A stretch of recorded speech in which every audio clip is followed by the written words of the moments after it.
pagi, salam sejahtera Bapak Ibu Saudara-saudari yang dikasihi Kristus. Kita akan mendengarkan firman Tuhan, kita berdoa. Terima kasih Tuhan atas nafas kehidupan yang masih Tuhan berikan bagi kami. Kami hendak mendengarkan firman-Mu, ajar kami agar dapat mengerti dan mampukan kami melakukannya dalam kehidupan kami sehari-hari. Dalam Kristus Yesus kami berdoa. Amin. Firman Tuhan bagi kita hari ini Kamis 2 Maret 2023 tertulis di dalam kitab Matius 5 ayat 10, demikian bunyinya.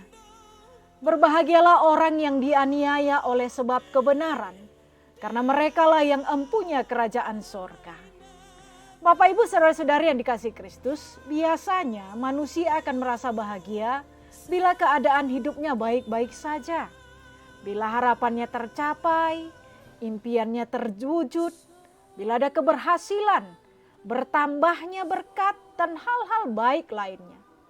Tidak ada seorang pun manusia yang normal akan merasa bahagia ketika hidupnya menderita, disakiti, apalagi dianiaya. Semua pasti akan bersedih, menangis, bahkan mungkin meratap, berusaha lepas dari penderitaan tersebut. Namun firman Tuhan hari ini sangat berbanding terbalik dengan yang biasa kita lakukan. Firman Tuhan katakan, berbahagialah orang yang dianiaya oleh sebab kebenaran, karena merekalah yang empunya kerajaan surga. Yesus sendiri yang mengatakan ini sebagai bahagian dari khotbah Yesus di bukit kepada orang banyak yang mengikutinya waktu itu. Betapa terkejutnya orang banyak yang mendengarkan khotbah Yesus tersebut. Bahkan kita pun saat ini pasti mengatakan, bagaimana mungkin orang bisa berbahagia ketika dianiaya? Namun Yesus mengatakan, dianiaya oleh sebab kebenaran yang dikerjakannya. Orang akan dapat berbahagia ketika dia dianiaya oleh karena setia melakukan kebenaran firman Tuhan. Sebab ada upah yang besar yang menantinya, yaitu kerajaan sorga. Maka siapapun yang dianiaya oleh karena imannya pada Kristus, pasti memiliki kekuatan untuk bertahan dan pada akhirnya kebahagiaan kekal akan diterimanya. Namun jika kita dianiaya oleh karena melakukan kejahatan, maka siapapun tidak akan dapat berbahagia.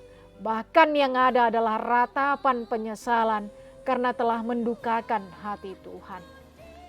Jemaat yang dikasihi Kristus, firman Tuhan hari ini mau menguatkan kita semua agar tidak menjadi lemah dan putus asa ketika penderitaan datang di hidup kita yang mau setia berjalan dalam kebenaran firman Tuhan.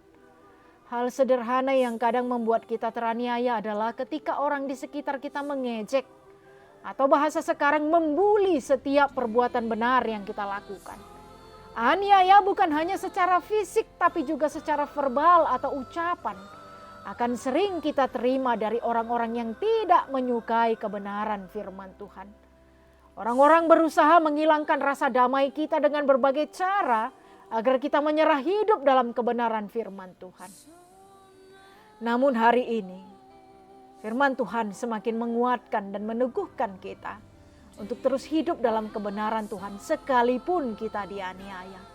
Sebab kerajaan surga sudah pasti menjadi tempat bagi kita.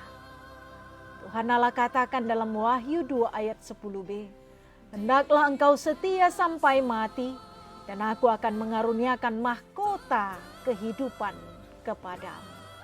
Amin. Kita berdoa. Terima kasih Tuhan atas firman-Mu yang menguatkan dan meneguhkan iman kami, agar tetap setia hidup dalam kebenaran firman-Mu, walau dianiaya, karena kerajaan surga adalah tempat yang pasti Tuhan berikan bagi kami. Ya Tuhan yang Maha Kuasa, lindungilah kami semua di dalam melakukan setiap kegiatan kami. Berkatilah seluruh anak-anak kami dimanapun mereka berada. Berikanlah apa yang menjadi kerinduan mereka yang seturut dengan kehendak-Mu. Jauhkanlah dari kami semua segala penyakit dan mara bahaya. Pakailah hidup kami menjadi saluran berkat-Mu dimanapun kami dan kepada siapapun kami bertemu. Sehingga nama Tuhan semakin dimuliakan. Sembuhkanlah jemaat-Mu ya Tuhan yang dalam keadaan sakit. Hiburkanlah yang berduka. Kuatkanlah yang bergumul, dan teguhkanlah iman kami dalam menjalani kehidupan yang Tuhan karuniakan bagi kami. Di dalam Kristus Yesus kami berdoa. Anugerah Tuhan kita Yesus Kristus, kasih setia dari Allah Bapa, dan persekutuan Roh Kudus kiranya menyertai saudara-saudari sekalian. Amin. Selamat pagi, selamat menikmati waktu yang diberikan Tuhan bagi kita. Tuhan Yesus memberkati. Shalom.